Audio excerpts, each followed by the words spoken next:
peer-reviewed articles in the areas of stroke prevention, epidemiology, risk factors, and outcomes, and has edited 5 textbooks. His work has been recognized with several awards, including the Persin Award and Wurtemberg Award from the American Academy of Neurology, Penn Award from the American Neurological Association, Feinberg Award from the American Stroke Association, Distinguished Scientist Award from the American Heart Association, Victorious Achievement Award from the National Medical Association. Professor Obiageli chaired the International Stroke Conference 2016 to 2018, founded and chaired the African Stroke Organization Conference from 2020 to 2022, and served as an associate editor of Stroke in 2020 to 2022. And currently is the current editor-in-chief of the Journal of the American Heart Association. He's an elected member of the United States National Academy of Medicine, as well as elected fellow of the World Stroke Organization. In addition to being an elected fellow at the American Association for the Advancement of Science, American Academy of Neurology, American Heart Association, Royal College of Physicians, Royal Society of Public Health, African Academy of Sciences, Nigeria Academy of Sciences, as well as the Academy of Medical Specialties in Nigeria. My teachers and trainers, residents, we welcome Professor Bruce Obiageli.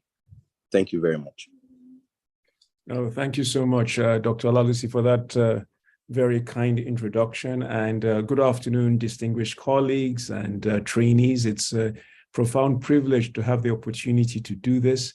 It's a little bit awkward because my partner in crime, who typically would be on the other side, is actually here with me in the same hotel. And so it's quite fascinating to have that. But thank you so much for this opportunity. What I hope to do is to speak for about 40, maybe 45 minutes at the most, and then hopefully we can have a robust discussion, because I see this as an opportunity for me to learn as well, because I certainly don't know all the answers generally, and especially when it comes to this particular area. Thank you. Okay, so these are our learning objectives for today. So what I hope is by the end of today's presentation, all of us will be able to appreciate the disproportionate higher burden of neurological disease in Africa, and that there is an opportunity to improve the production of knowledge in Africa to address those challenges. That we all recognize the need to develop more neurological researchers and capacity in the region, that we are able to discuss some of the key challenges and approaches to brain health research capacity strengthening in the region. And then finally, I will go over some of the examples that we have been involved in, Professor Owolabi and I, in trying to develop clinical neuroscientists in sub-Saharan Africa. So we'll start off by talking about the burden of neurological disease. So I know that I'm preaching to the choir. We're all aware of the substantial burden of neurological disease, but I think it bears reminding a few things. Number one, this just depicts the global burden of neurological diseases and breaks it down by the key disease entities. So, of course, many of those disease entities we're familiar with within the brain health domain are listed here. To the left of the screen are disability-adjusted life years. To the right of the screen are deaths. And essentially here, it breaks it down by all the disorders. But I think the key point here is not only, of course, does it span a broad remit of disorders, but that stroke in particular contributes substantially to the burden of neurological disease globally. Up to 50% of the disability-adjusted life years attributable to neurological disease are due to stroke, and 2/3 of the mortality from neurological diseases globally are attributable to stroke. So stroke is nearly synonymous with neurological disease globally, just because it has a very large footprint.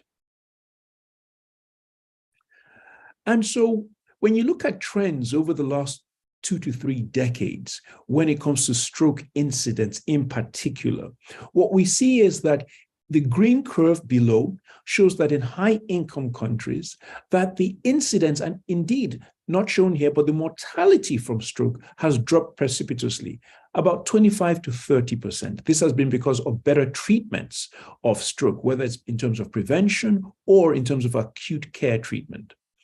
But what we see to the purple, which is the curve that you see at the very top, the overall incidence of stroke worldwide has really not changed. It's pretty much been flat.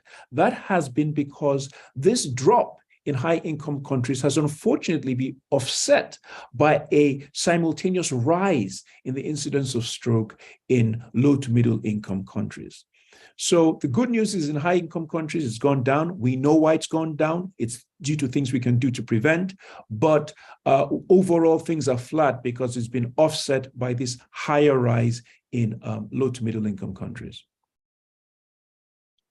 And this just depicts, again, a similar time period looking at ischemic stroke incidence and hemorrhagic stroke incidence, and showing all the countries in Africa. And you can see across the board, when you contrast that with what we saw for high-income countries, where you saw a drop over time, you see that all the countries in Africa have this rise in both ischemic stroke incidence and hemorrhagic stroke incidence as well. So things are unfortunately going in the wrong direction. And again, I use stroke as an example because this does not just pertain to stroke, but I use it as an example because of its huge, disproportionately bigger contribution to the burden of neurological disease overall. And maybe not too surprisingly, based on this global survey of healthcare professionals, whether you broke regions down by global sub-regions, including here sub-Saharan Africa, or WHO regions, what you find that across the board, whether you look at surveillance, whether you look at prevention, whether you look at acute care or rehabilitation, unfortunately, sub-Saharan Africa and the African region compare not so favorably to the other regions when it comes to the availability of all these key services with regard to addressing the issue of stroke. And so Maiwa and I have put, and Professor Rufus Akemi have put together several concept papers trying to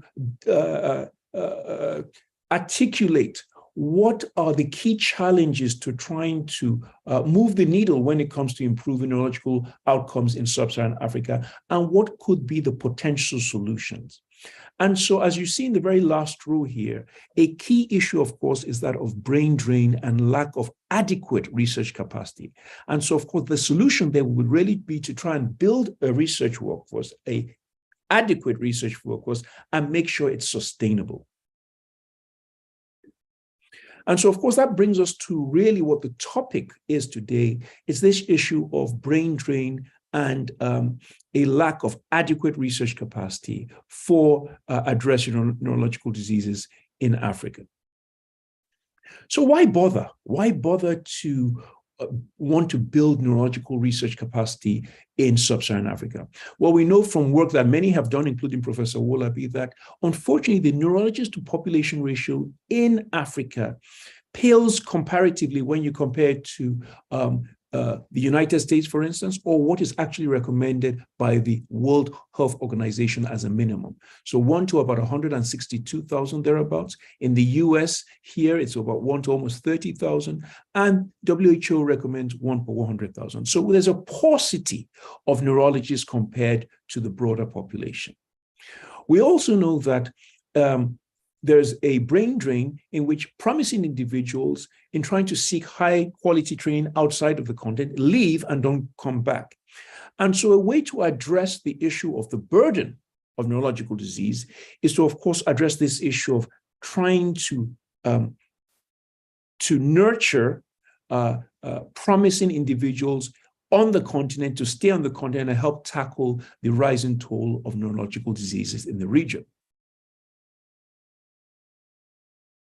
Another very important reason for why we should try and bolster neurological research capacity in the region is because we know that around the world, disparate populations, populations who experience disparities when it comes to clinical outcomes, typically are not well represented in biomedical research. And because of that, we know that many clinical trials have resulted in the development of interventions that do not translate very well, do not translate very well into real world use, because not enough of the people who disproportionately suffer the burden of these diseases that they're studying were actually represented in the trial. So they don't translate very well into real world use. And so in the absence of us trying to do some proactive planning or corrective measures, or actually instituting effective interventions, the disparity between the clinical trial population and the widening disparities in high-income versus low-income countries, as we saw earlier in one of the slides I showed, is likely to get worse. We need more diverse participants, people especially who come from regions that disproportionately experience neurological disease, to be represented in pivotal clinical trials. And I just put here an example of the CREST trial, which was a trial to look at which therapy was better for carotid revascularization. And as you can see here, when you look at the racial categories, just 4% of the population had Black participants. And the reason why we even know this is because this study was funded by the National Institutes of Health in the US, and they require that every study record the racial and ethnic breakdown of the participants. That's why we know. When you look at many global studies, many of them don't even report, but we know anecdotally that many of them have insufficient numbers of people of African ancestry represented in these trials, many times which are focused on trying to address conditions that disproportionately affect people of African ancestry. So what's the overall status of research outputs in Africa? And so we know, of course, that Africa comprises about 15% of the global population, bears, as we said, a disproportionate burden of global disease, but unfortunately produces only up to 2% of the world's research output. Why is this? There are several reasons, and I know many of us are well familiar with these.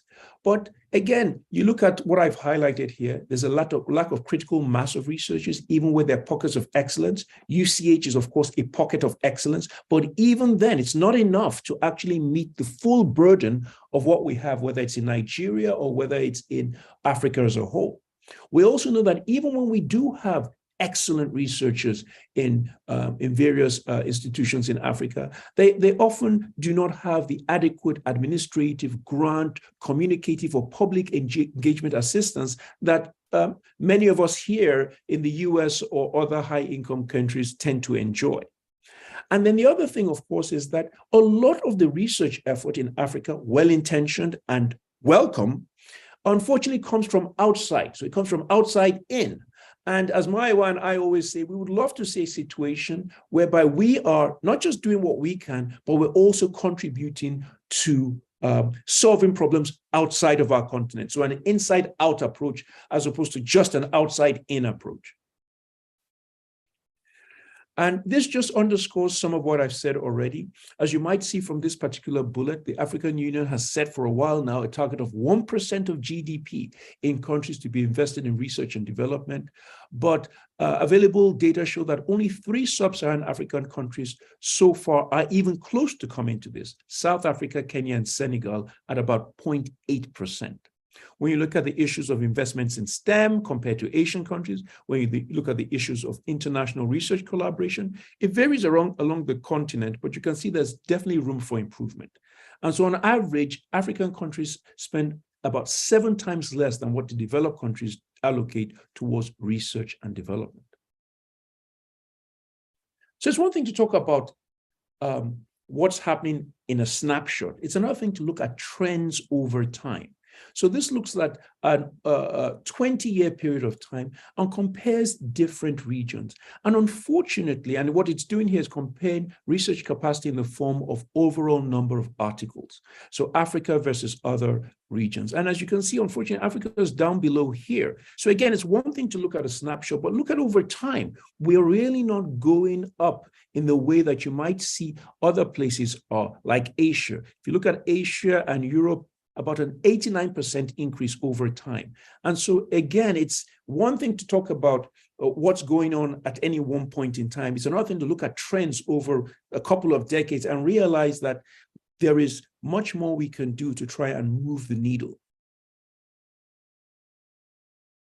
And what's the paradox here? The paradox here is that, as you saw, that we haven't really moved the needle so much in terms of research article output over 20 years. When you look at the number of universities in Africa over time, they just continue to increase. So you have an increase in universities, but really a negligible increase in terms of the research article output.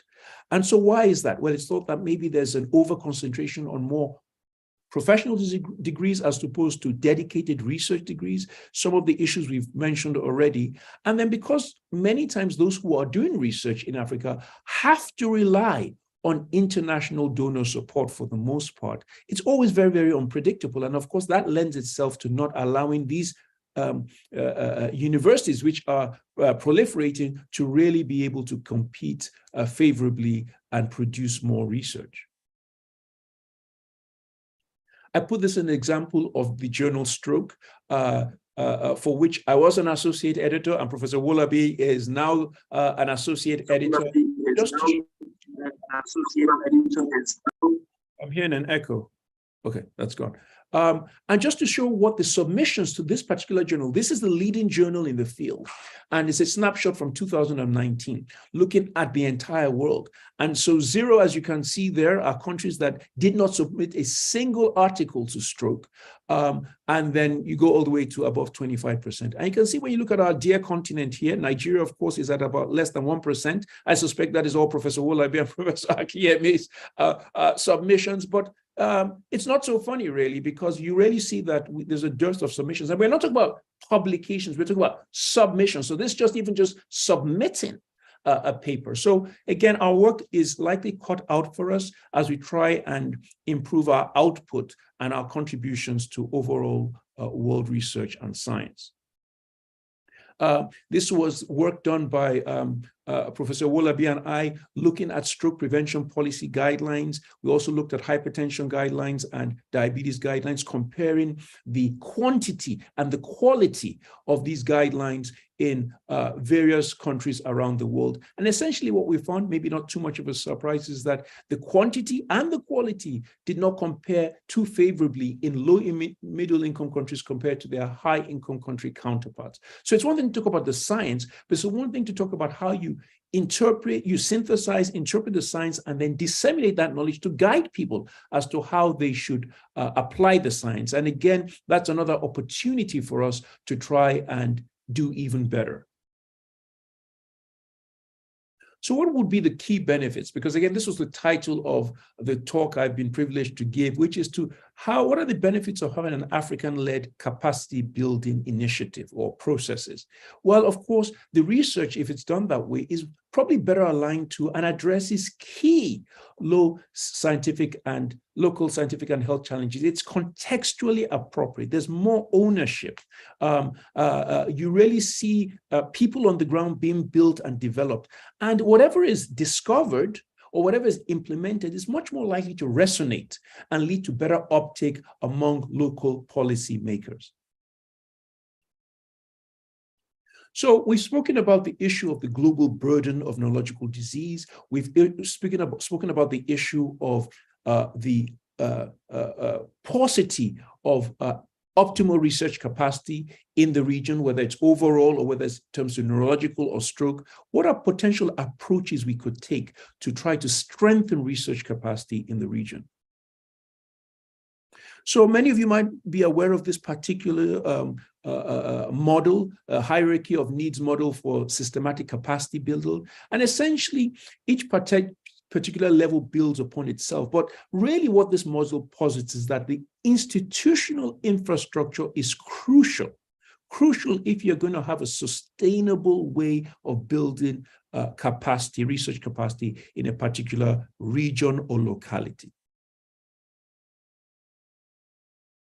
And so this is one very recent successful example. It's a partnership between the African Academy of Sciences and a network for TB/HIV research excellence. And they have been very successful in a variety of metrics in this training initiative that they've had. And they had three approaches. One was to directly empower African-based researchers. Two was to make sure that they offered high quality training to as big a number of junior African scientists and scientific support staff as possible. And three, to create avenues to try and ensure there was effective information exchange and collaboration. And you will see as we go through this talk that the key aspects of this particular initiative align with many other initiatives, even some of the ones that Maiwa and I are leading as well, which is really to try and empower people, make sure there's high quality training, make sure you're not just training researchers, but everybody, because it takes a team, it takes a village, as we say, to really get to move the needle, and then to make sure that you create a fora for adequate information exchange and collaboration. I put in this slide just to show, and I know that I'm sure there are many successful mentors as part of the audience here. I've been privileged, many of my teachers and mentors I'm grateful for, but I put in this here to just underscore that active mentorship, systematic mentorship is extremely important. And this was an analysis done at the Massachusetts General Hospital, which is part of the Harvard Medical School system. It was actually done by Walensky. You might see the name down here. She is currently the director of the Centers of Disease Control at in the US here. And essentially what she showed in this particular analysis was that people who had a high mentorship score, they were receiving active mentorship, were less likely to have their career stall as academicians. They were much more likely to make significant and substantial progress as faculty members if they had a high mentorship score. For those people who did not have an active mentor, you can see they were much more likely to have their career stall as a result of not having a mentor. And so I'm a firm believer, and I know Maiwa is, in really not just having these informal or loose mentorships, but really having active, sustained mentoring, because it's imperative for career success.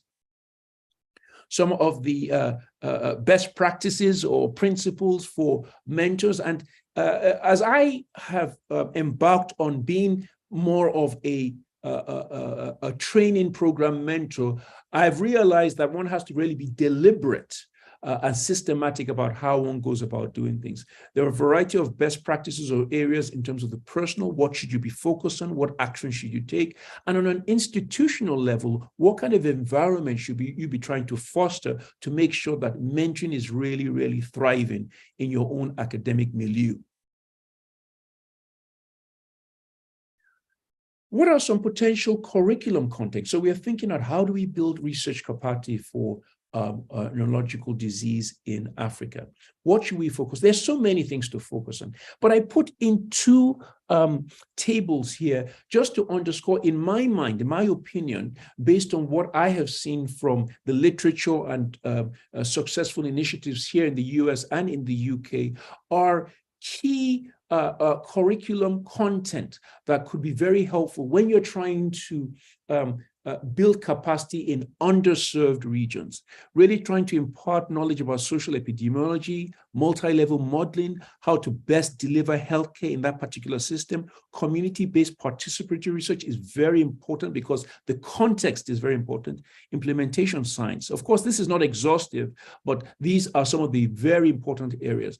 And then, of course, it's always important to measure. It's important to measure to keep us all honest, to see what kind of impact, and is that impact sustainable? sustained. Of course, we look at issues of articles and H-index, issues of presentations, what kind of grant funding, what kind of prestigious awards do people get? Are they actually advancing in their careers? But it's, as one designs these initiatives, it's extremely important to try and incorporate some of these very successful principles and metrics that have been used in other programs.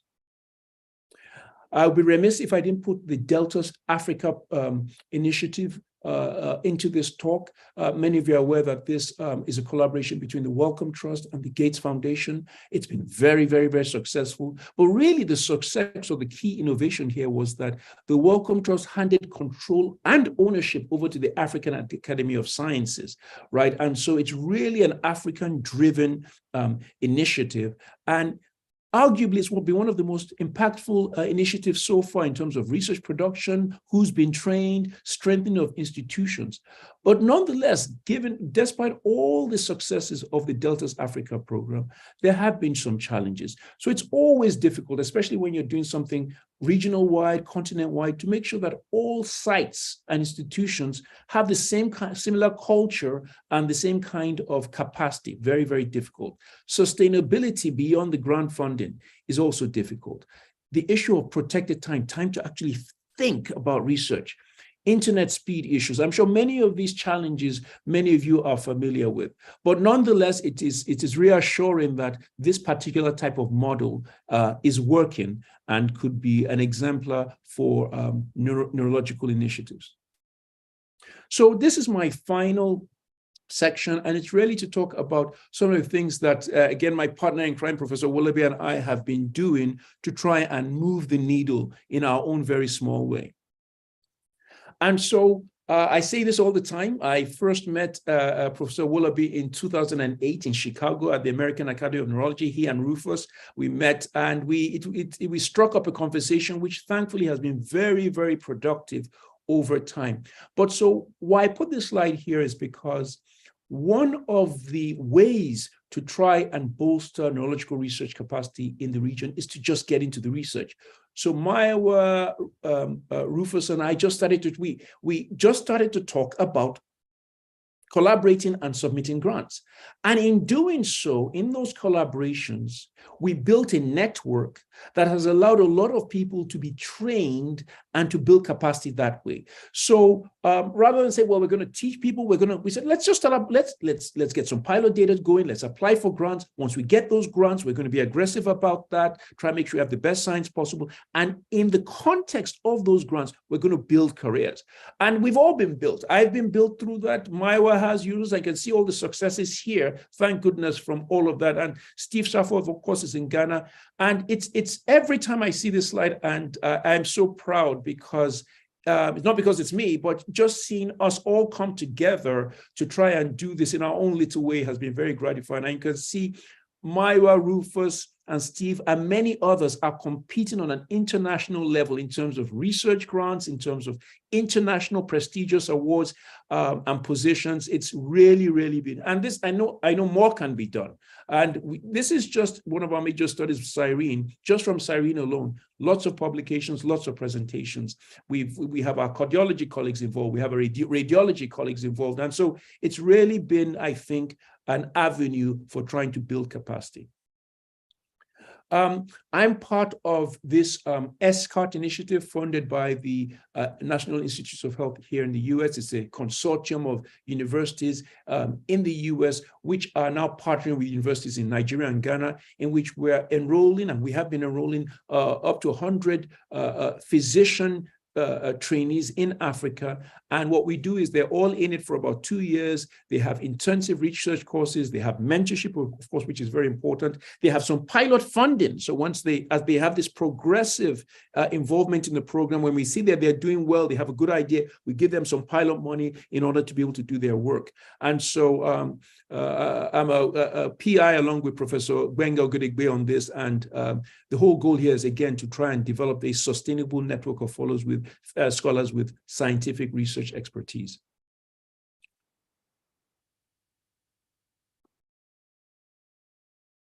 Okay.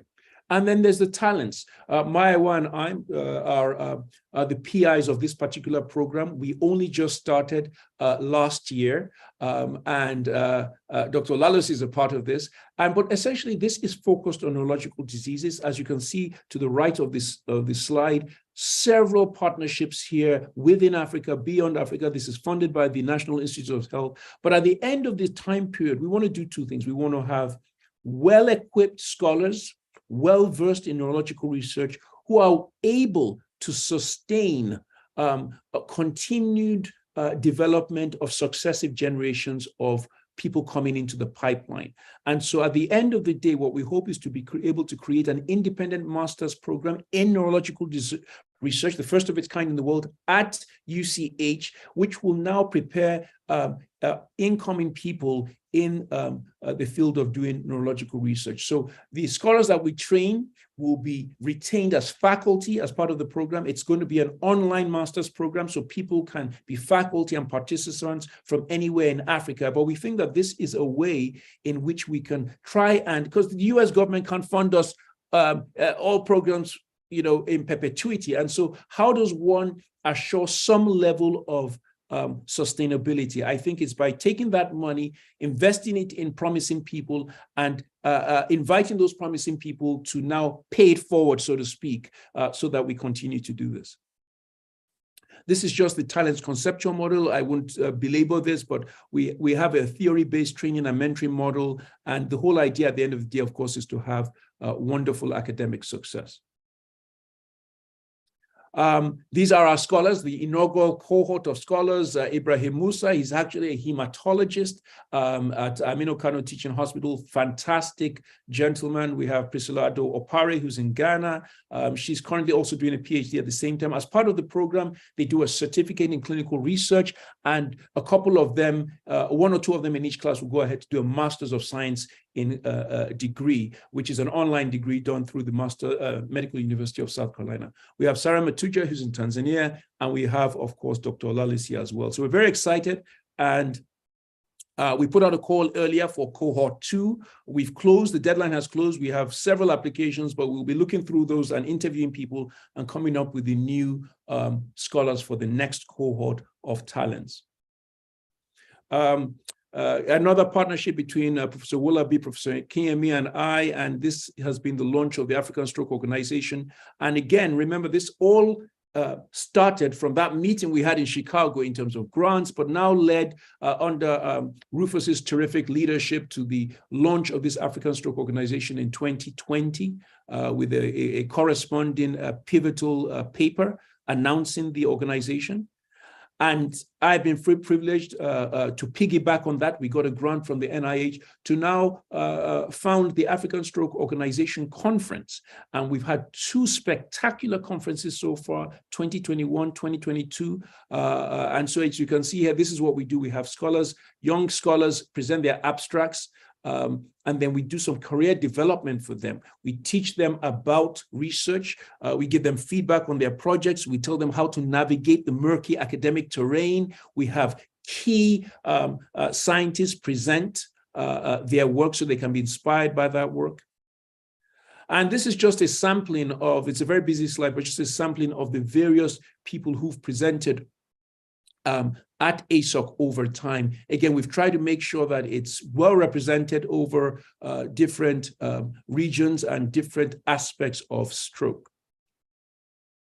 And just to show you, when we do have a ASOC conference, after the conference, we publish 3 papers each year. One is a paper describing how the conference went, what were the highlights and everything. And this is published in the Journal of Stroke and Cerebrovascular Diseases.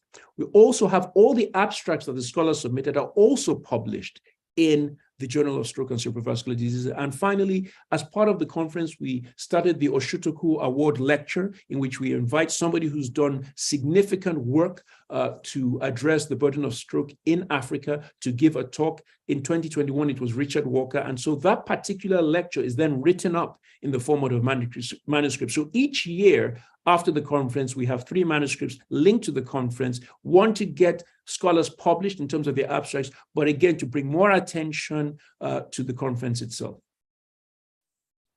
And I've handed over the baton to these two wonderful gentlemen. Of course, Professor Wolabi, you recognize here, and this is Professor Mehari Gebrehayans, who is a stroke neurologist of Ethiopian extraction, but is based in the US, but does a lot in Africa. And so Maiwa has taken over from me as the chair of ASOC, and Mehari is now the vice chair. And so look forward, because they've started planning for ASOC 2023. I did also want to talk about another way that one could build capacity, and that's through journals. And so I was fortunate when I was associate editor of Stroke to create and advance this particular program, which is kind of an editorial apprenticeship for people who are underrepresented in stroke science. And the idea is to expose them to 1 to 2 years of reviewing and editing so that they can then populate editorial boards and even become editors themselves in the future. And these were the scholars we took in 2021 to 23 and then 2022 to 24. It's interesting because in the first cohort, Alain, who is in the US, but he's from Cameroon and trained in Cameroon. Charles Esenwa is from Nigeria originally. And then, of course, you have Oliver Otite, who trained at UCH and is also part of that as well, even though he's based in the US. And then we still had our first person who is still based in Nigeria, who's a mentee of Kolawole Wahab. And so it's just been wonderful to see that happen. So I'll conclude now. And so how do we, based on many of the things I've mentioned, how do we move forward? So there have been 7 principles that have been identified, all of them over here. Many of them incorporate many of the items I went over, but key is making sure there's networking, collaboration, and communication, and shared experiences. And that issue of trying to make sure that our publications after ASOC are disseminated is part of sharing those experiences. But most importantly, I think we need to be able to think long-term and be flexible and just make sure we build sustainability into what we do. Last slide, this is what I call my P12 when I think about building capacity, and I'll be happy to share this with all of you should you need it. I can flesh that out. I see Professor Wolabi has joined, so that means my time is up. So I'm going to move along, and I will say big thank you. Again, it's a wonderful privilege to do this, and I look forward to some discussion. Thank you. Thank you so much, Prof, for that very brilliant lecture. We'll now welcome questions and comments. I believe there are a few comments in the chat box. We can have a look at them. Okay. Let's see here. Do you want to read them or you want me to read them? These are people being nice to me. Yes. So, yeah. So everyone enjoyed the lecture. Thank you. They're congratulating. So do we have questions? Are there any hands raised? Do you want to ask a question? Residents, are you there?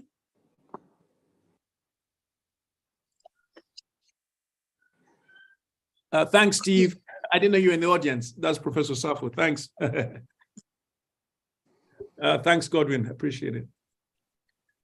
Thank you, Professor Akonde. Thank you. I see. Thank you all so much. God bless. Thank you. We're waiting for your questions. Any hands raised?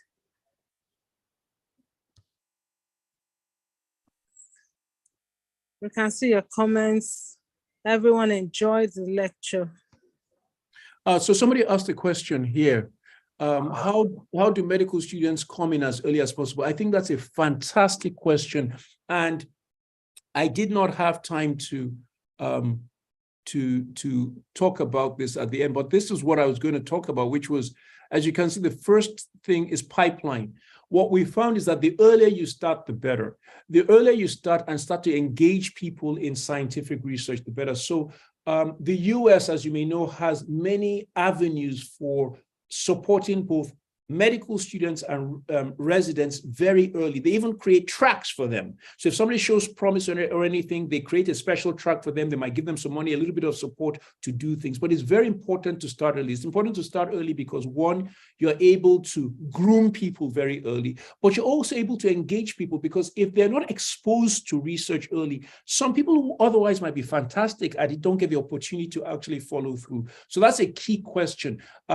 I think it's very important to have, at a minimum, have medical students have research projects that could lead them, not just, because I've always said this, that being a great clinician, it's good to be able to understand research. To be a great researcher, you have to be able to be exposed to understand the clinical domain. So the two work together. So I think at a minimum, every medical student should have some kind of research project. What's the point? If you see a paper come out in the New England Journal of Medicine and you're at the bedside with your patient, being able to interpret the findings and know how they translate to your patient, I think is very, very important. So I think that's a fantastic question. Thank you. Professor Wolabi and Professor Sarfo. Yes.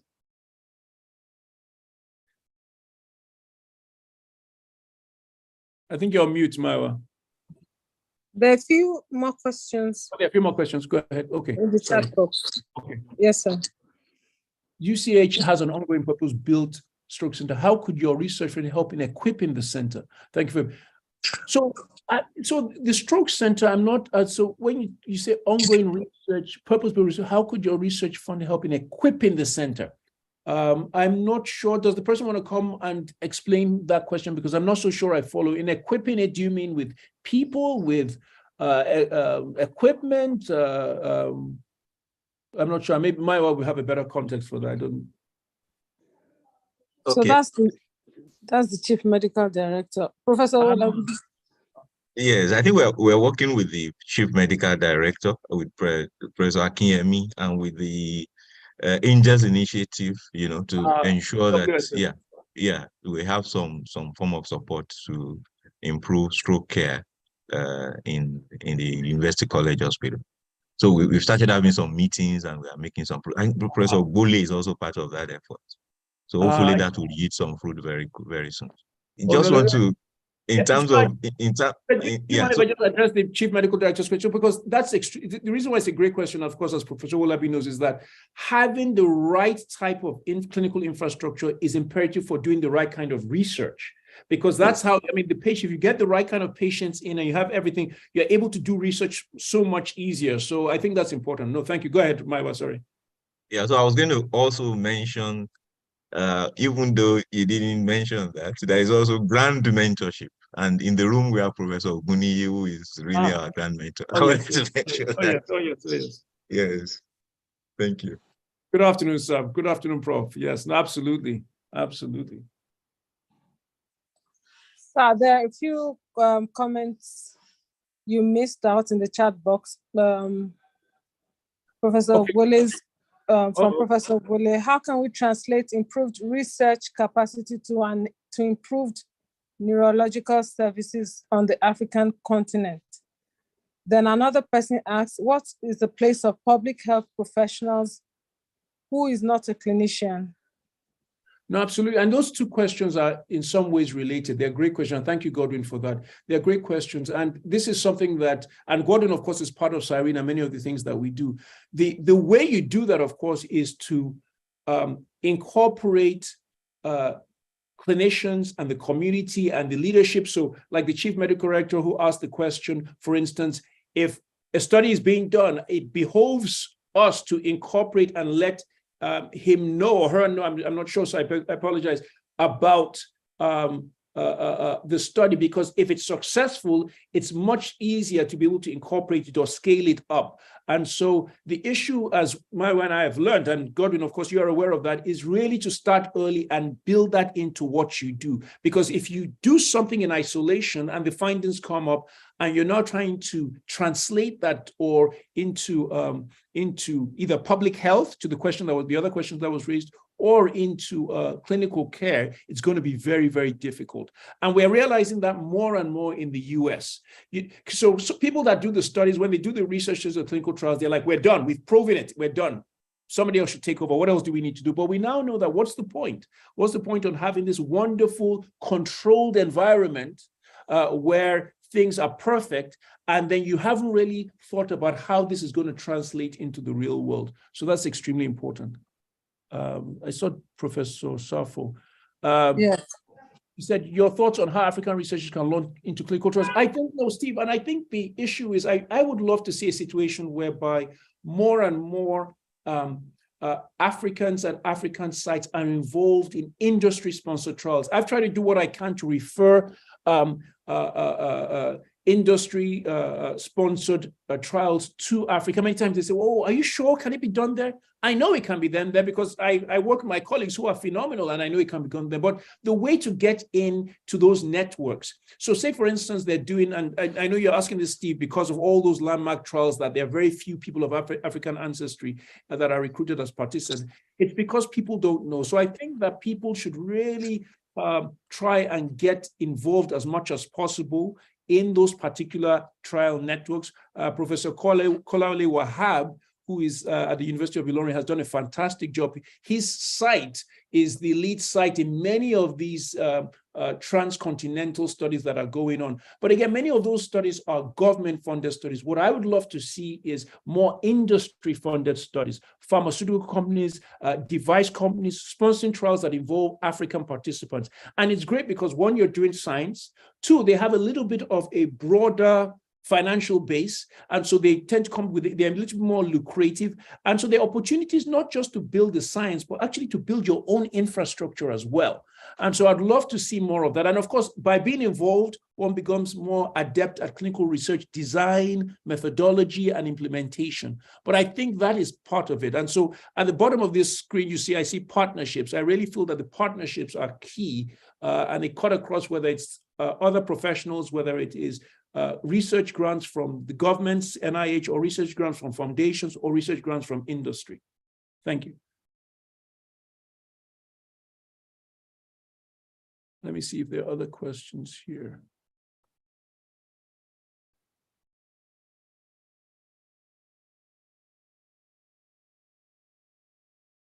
Oh, Professor Ogu is on. Good afternoon, sir. Okay.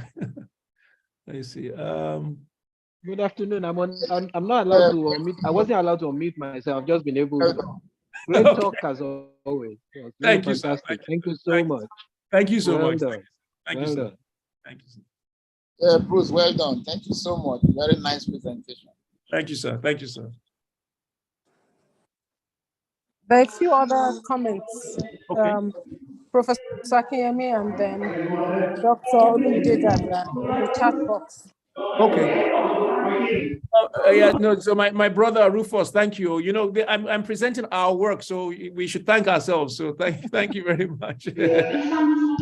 Right. Yeah. Thank you very much, Bruce, for excellent lecture as usual. I also did ask a question that, oh, I'm sorry. What other initiatives are in the pipeline so that we can translate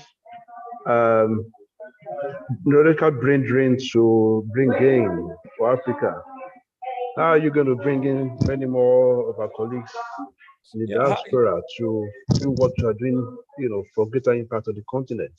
So no, and it's a terrific question. So one, of course, again, I see us as all doing it together. So that question, of course, is for all of us. But Maiwa and I have a couple of other initiatives, and one hopefully we hope will be favorably reviewed next month at the NIH. But that is another training program that we hope will be helpful. It's on data science. So if that gets funded, that will be another resource for us to try and build some capacity. But to your broader point, which I think is extremely important, Rufus, is how can we scale up what Rufus, Maiwa, and Steve have done, right? That is going to be, because there are so many people like me who are people who are from Africa, love Africa, want to do more, and we're on that side. And how can we have more partnerships that way? And it doesn't just have to be in neurology, but just having more partnerships, because I think that's the way to go. As you saw from the editor in training program, many of those people are either people who were born and raised in Nigeria or trained in Nigeria, or who are born in the US, but have this affiliation and affection for Africa. So there's so many people out there who would be extremely excited to partner to do things. And partnership doesn't always come in terms of research. To me, I feel that there is a role for everybody. But to your point, I think there has to be some kind of way that we do that. One of the things I thought about was trying to create an app of some kind, not WhatsApp, but an app that's geared at inviting and creating a shared resource space for people who are interested and can exchange ideas and everything. But again, I don't have all the answers, Rufus, so, but those are some of my thoughts. Network is not bad now. I hope Any other questions? There was a question by Dr. Olumide Dada. Okay. You want to read? Says, it might be easier if you don't mind reading them because I have to scroll up. Thank you. Thank you. It says, excellent lecture. How do research outputs become feasible enough to be counted? Is there a possibility that we're publishing numbers but not quality in Africa? No, that's an outstanding question, and that's exactly. And so I think that it's one thing to talk about numbers, quantity. It's another thing to talk about whether the journals that the articles are being published are recognized enough to be counted in all the different metrics that are being utilized when they look at these things. So I think that's an excellent point.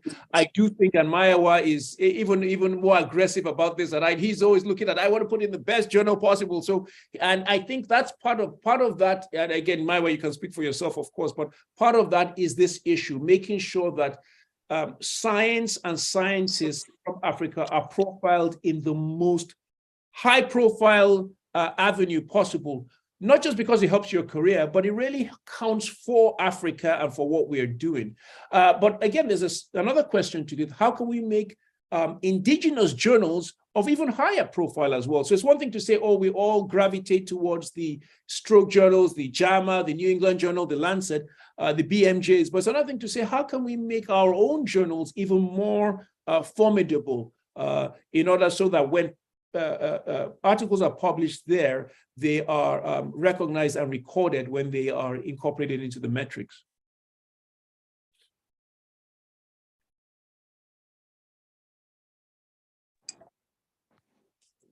Thank you, sir, for the comments. I don't know if anyone still wants to make a comment. There are very senior people on the call, Professor Malomo. I don't know if you want to say something. Head of department.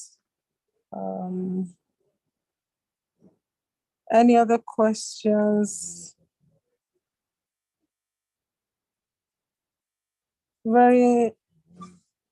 Yes, Professor Ogbuni, I know you said hello, but I don't know if you have any comments because you are the chief mentor here, sir. Grand mentor, grand. Grand, yes, thank you for the right word.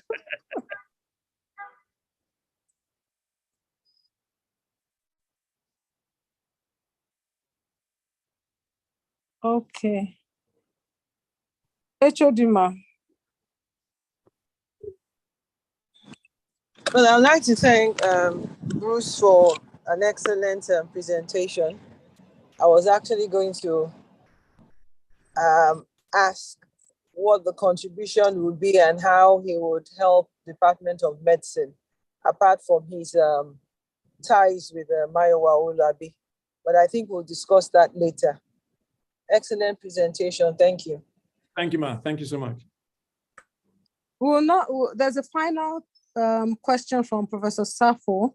It says, any comments on the role of implementation science in reducing disparities in neuroscience in Africa?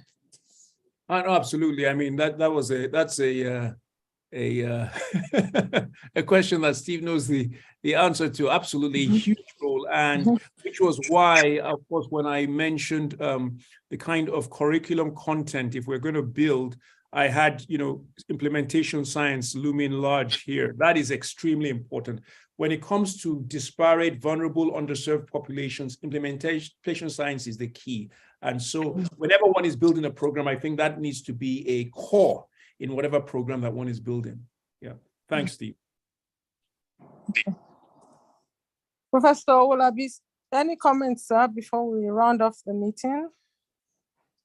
Okay, I think we've had a great lecture, and most of what needs to be said has been said, and we will do our best to ensure that this is implemented and that research capacity is built. Not only that, it also has impact both in terms of improving services, productivity, as well as visibility. And even though what we're doing looks like a drop in the ocean, we hope that it's going to be like a crystal or like a pebble dropped which in the water, which is going to reverberate and of course generate a lot of waves, which I think is already happening to a very large extent. And we'll be able to increase not only the productivity, but also the impact of African scientists, not only in neurology, but beyond. I think working together, God helping us, we've been able to prove that it is possible.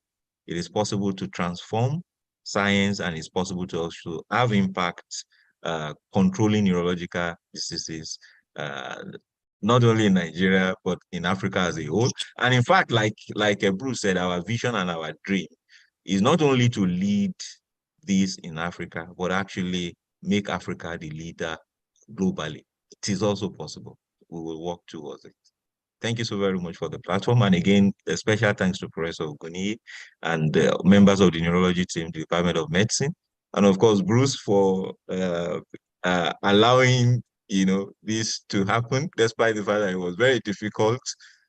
You probably had to wake up 5 a.m., sleep very late, Thank you so much for honoring this. And we'll continue to talk about strategic partnerships and make sure that we succeed together. Thank you so very much. Have a wonderful rest of the day. And thanks for handing over the baton to me as Associate Editor of Stroke. Thank you very much. Thank you. God bless. We've enjoyed it. Thank you. Thanks, So, Bruce, because very early in department. California. Very early. Thank you so much. Thank you, sir. God bless, sir. Thank you, sir. Bye. Bye-bye. So on behalf of the Department of Medicine, all members of staff, the HOD, we would like to say a final thank you. We're very grateful, Professor Bruce, for waking up this early and giving such a brilliant lecture. We're highly honored. Thank you very much. And we hope to have you another time. So grateful. God bless. Everyone have a lovely evening. And a thank you, Dr. Anyola.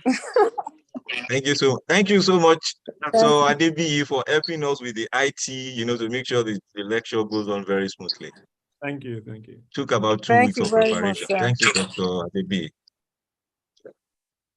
Thank you very much, sir. Thank you so much. Thank you, CMD, for joining, despite your busy schedule. Professor Thank you, sir. Thank you very much, Professor Olabi. Yes, sir. Bringing him, we're grateful.